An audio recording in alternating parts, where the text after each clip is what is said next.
E abra comigo a sua Bíblia na primeira carta de Pedro, capítulo de número 5. Primeira carta de Pedro, capítulo de número 5.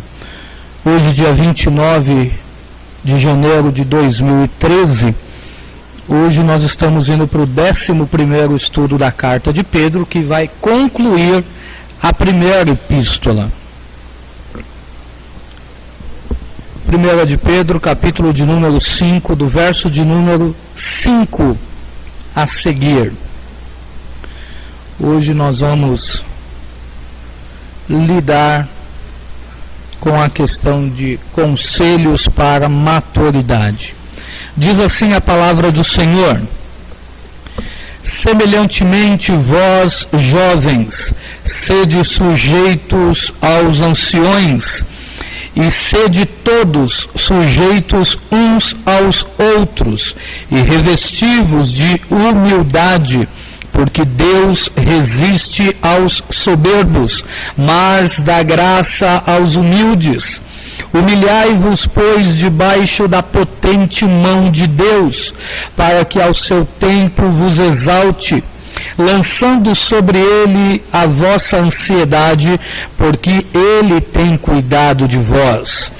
Sede sóbrios, vigiai, porque o diabo, vosso adversário, anda em derredor, bramando como leão, buscando a quem possa tragar, a qual resisti firmes na fé, sabendo que as mesmas aflições se cumprem entre os vossos irmãos no mundo.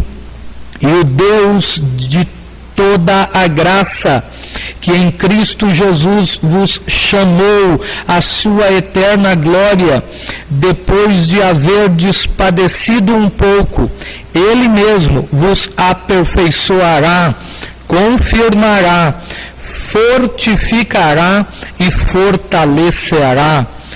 A Ele seja a glória e o poderio para todos sempre. Amém. Por Silvano, vosso fiel irmão, como cuido, escrevi abreviadamente, exortando e testificando que esta é a verdadeira graça de Deus, na qual estáis firme. A vossa coeleita em Babilônia vos saúda, e meu filho Marcos, saudai-vos uns aos outros com ósculo de caridade. Paz seja com todos vós que estáis em Cristo Jesus. Amém. Os irmãos, curvem a cabeça, por favor. Senhor, obrigado por esse texto que lemos nesta noite.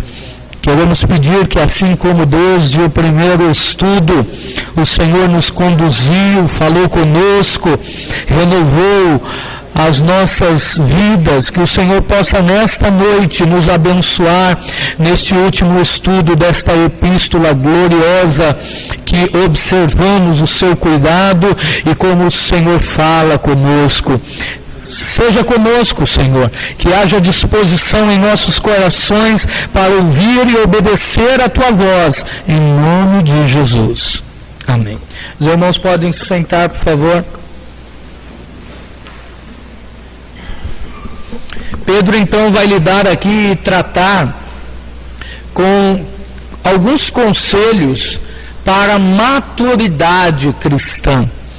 Eu, graças a Deus, nunca participei de nenhuma guerra nesses meus 30 e poucos anos de idade. Mas as poucas guerras que estudei, percebi que ninguém sai para uma batalha sem ter a postura correta e as armas corretas. As pessoas estudam, os estrategistas, militares, estudam por vários anos estratégias de como utilizar as melhores armas em determinadas situações, tudo para que, se um país precisar entrar em uma guerra, possa ir com a quantidade de pessoas corretas e também com com as armas corretas, tomando uma postura correta. O próprio Jesus, ao falar sobre a questão da prudência, ele disse que nenhum rei, sai a guerrear, sai para uma guerra, sem antes avaliar com quantos soldados ele vai para a peleja. Pedro sabia que a igreja estava enfrentando uma batalha ferrenha e que precisava tanto ter uma postura correta, quanto também usar as armas corretas. É óbvio que nas batalhas que o povo de Deus travou e ainda trava aqui na terra, nem sempre as armas, nem sempre não, todas as vezes as armas não são as mesmas que o inimigo utiliza. As armas do povo de Deus é sempre diferente. Houve batalhas, por exemplo, que a Bíblia registra, que a arma que o povo utilizou foi o louvor. Enquanto o povo cantava, Deus dava vitória na batalha. Houve uma batalha, por exemplo, que as armas que o povo utilizou, que os soldados utilizaram, foi um cântaro com uma tocha dentro, e Deus foi dando vitória. Deus sabe como fazer.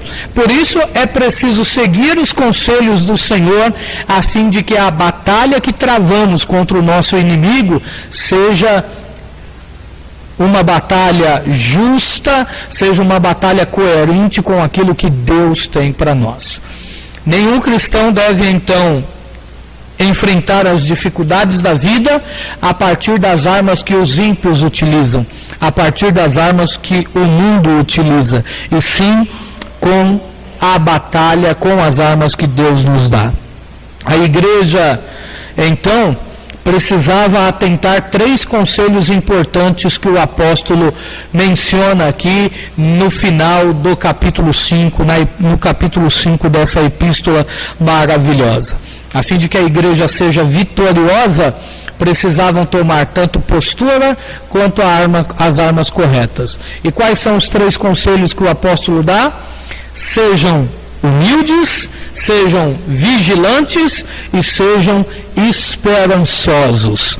Então, nesse trecho da epístola, versículo de número 5 ao versículo de número 14, nós vamos observar esses 3 conselhos que o apóstolo dá, orienta, aconselha a igreja de sua época e que Deus também nos aconselha nesta noite. Vamos lá, versículo de número 5 ao versículo de número 7, a expectativa é que sua Bíblia esteja aberta, me acompanhe aí, ao primeiro conselho: sejam humildes. Observem que Pedro é desafiador ao começar o versículo de número 5, apontando aos jovens. E ele diz: semelhantemente, vós jovens, sede sujeitos aos anciões. Os jovens deveriam, então, ser humildes, se submeterem, estar sujeitos aos cristãos mais velhos. É óbvio que essa questão de sujeição não era só por causa da idade, mas principalmente por causa da maturidade espiritual. Pedro aconselha os jovens a estarem sujeitos aos mais velhos por conta da experiência, por conta da maturidade que os cristãos mais velhos deveriam ter. É óbvio que nem todo cristão mais velho é maduro espiritualmente falando, porque a maturidade cristã não está ligada proporcionalmente à idade que temos, e sim ao aproveitamento correto das oportunidades que Deus tem nos dado.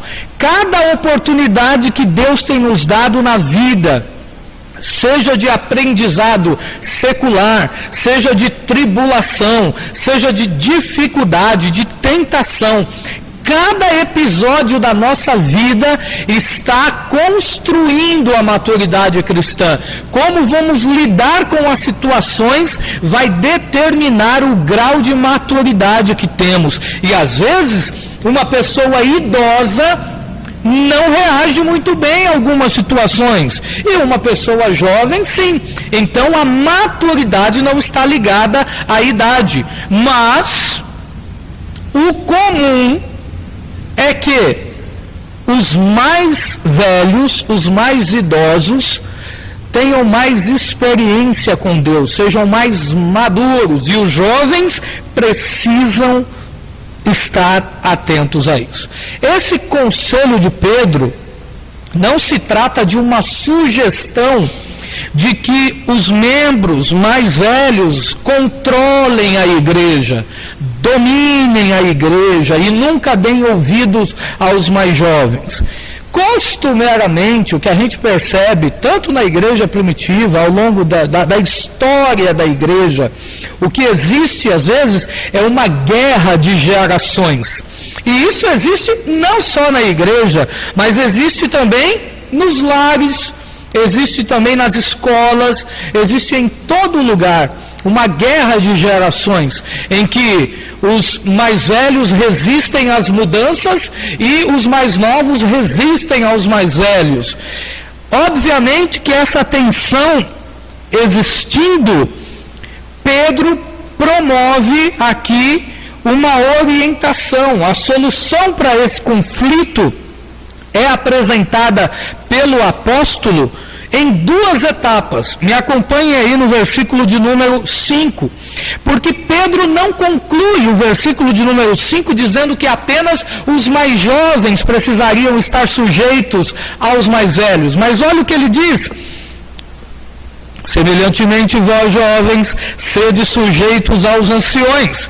Se terminasse aqui o versículo, muito crente mais velho lá na época de Pedro poderia estar olhando para os mais novos e apontando o dedo, falando: tá vendo? Eu falei, você tem que ficar quieto quando eu falar, rapaz. Mas olha só o que Pedro continua dizendo no versículo de número 5. E sede, qual é o pronome que aparece? Todos. Todos sujeitos uns aos outros. Então, e por quê? Todos sujeitos uns aos outros e revestivos de humildade, porque Deus resiste aos soberbos, mas dá graça aos humildes. Olha só que interessante. A primeira etapa para solucionar o problema, então, de guerras entre gerações é essa. Essa sujeição, essa humildade tem que ser mútua. Tanto um cristão, não importa a idade que tenha, é preciso ele enxergar o outro irmão como alguém que ele deva respeitar, não obstante ao tempo que ele tem de igreja, não obstante a sua idade. O respeito, essa sujeição deve ser mútua. Nós, uns para com os outros. Por que Pedro então enfatiza os jovens? Porque Pedro sabia muito bem, ele já havia passado pela sua juventude, e ele sabia que quando mais jovem ele era intempestuoso também. Quanto mais jovem ele queria saber de tudo, ele achava que só ele sabia, que só ele entendia, que só ele podia fazer as coisas. Quantas vezes ele foi impulsivo ao falar com o mestre, nas perguntas que o mestre fazia, ou nas situações que ocorriam no ministério de Jesus. Mas ao longo do tempo em que ele foi ganhando maturidade espiritual, ele foi percebendo que era preciso se entregar na mão do mestre e respeitar os outros irmãos. Pedro, ele entendeu tanto essa questão de sujeição uns aos outros, que, lembram, Paulo, ao escrever aos Gálatas, quando escreve aos Gálatas, Paulo conta uma situação entre ele e Pedro. Ele diz assim: olha, eu tive que repreender Pedro frente a frente. porque ele tomava uma postura na frente dos judeus e outra postura na frente dos gentios. Então eu o repreendi frente a frente. E não está nos anais da história, nem Paulo fala, porque se tivesse ocorrido ele falaria, que Pedro foi arrogante, que Pedro quis se defender. Pelo contrário, o que indica o texto é que Pedro aceitou a repreensão, dando uma clara indicação de que ele havia crescido na presença do Senhor, de que ele havia passado por experiências que lhe trouxe maturidade cristã. Então, Pedro começa com o jovem justamente porque o jovem tem essa característica de querer saber tudo, de querer dominar a sua vida, mas não significa que são só os jovens que têm que se sujeitar. Antes, todos devemos ser humildes uns para com os outros. Então essa é a primeira etapa de resolver o problema da questão da guerra ou da tensão que há entre duas gerações. Olha aqui então um belo exemplo para nós aplicarmos, um belo princípio, melhor dizendo, para aplicarmos no nosso lar, com os nossos filhos. Quando há guerra entre duas gerações, pais e filhos, é preciso haver respeito mútuo. É preciso fazer um pacto de respeito para que as tensões sejam solucionadas do jeito que Deus quer. Olha qual é a segunda etapa que Pedro apresenta de como essa tensão pode ser resolvida. Verso de número 6. Humilhem-se a Deus. Olha o que diz o verso 6. Humilhai-vos, pois, debaixo da potente mão de Deus, para que a seu tempo vos exalte.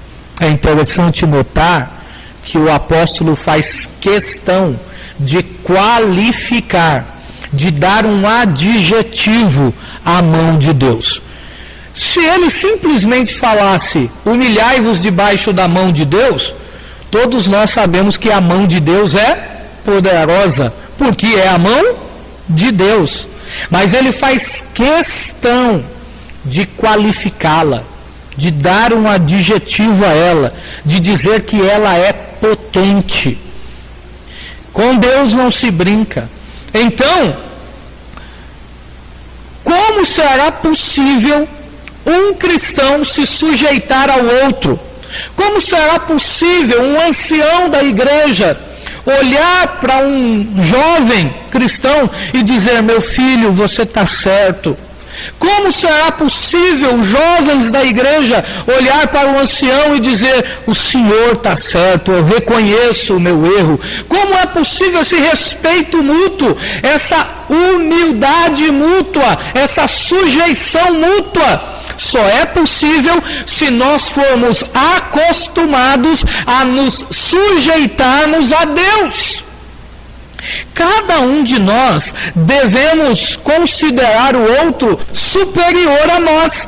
Lembram que Paulo diz lá aos Filipenses, capítulo de número 2, a partir do verso de número 5, ele já começa dizendo, tende em vós o mesmo sentimento que houve em Cristo Jesus, que é o maior exemplo de humildade.